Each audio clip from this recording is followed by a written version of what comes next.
تازه خبر د شپږیزې په لومړی پړاو کې څه وشول، چا لوبه وګټله او څه پکې پېښ شول. ویډیو راسره تر پایه وګورئ، په هر څه به پوه شئ. ګرانو لیدونکو السلام علیکم، وخت مو بخیر، ستړي مه شئ. د کابل بازانو لوبډلې د شپږیزې کرکټ لیګ په لومړۍ لوبه کې د تیر پړاو اتلې باندې امیر خامارانو لوبډلې ته د 15 منډو په توپیر ماته ورکړه او د سیالیو پیل له بریا څخه وکړ. د لوبې په پیل کې پچه د کابل بازانو لوبډل مشر اصغر افغان وګټله او لومړی د توپوهنې پریکړه وکړه. د کابل بازانو لوري حضرت الله عزازی او کریم جنت توپوهنې ته راووتل.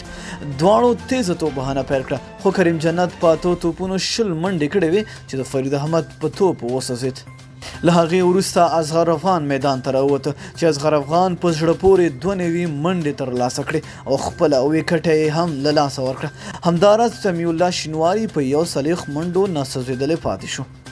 د کابل بازانو لوبډلې په ټاکلو 20 اورونو کې د 4 لوبغاړو په سیدو 209 منډې وکړې. د 210 منډو د هدف په تعقیب کې د بند امیر خامارانو له لوري عمران جنت او جاوید احمدي توپوهنې ته راووتل، خو د بند امیر خامارانو د توپوهنې برخه یو څه کمزورې وه. عمران جنت لومړنی توپوهونکی و چې په لومړي اور کې 4 منډو ترلاسه کولو وروسته د امیر حمزه په توپ وسوځېد.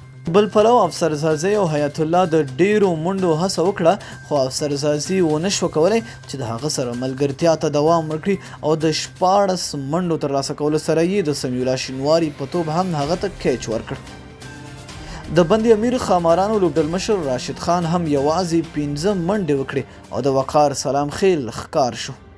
د بند امیر خامارانو لوبډلې لپاره تر ټولو ښه توپوهنه باطن شاه او حیات الله وکړه.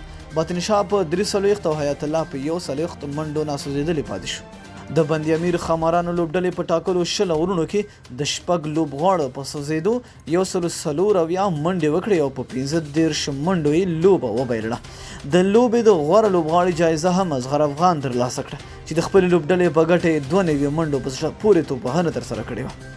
د یادولو ده چې سبا د اکتوبر په 8 نیټه د میساینه کتالانو او بوس ساتونکو ترمنځ سهار 9:30 بجې او د سپین غر زمریانو او امونه هنګانو ترمنځ ماسپښین 2 بجې لوبې ترسره کیږي. نو که چېرته تاسو هم د شپږیزې لوبو په هکله داسې معلومات غواړئ نو همدې چینل سره واوسیږئ. تر بیا ښې چارې.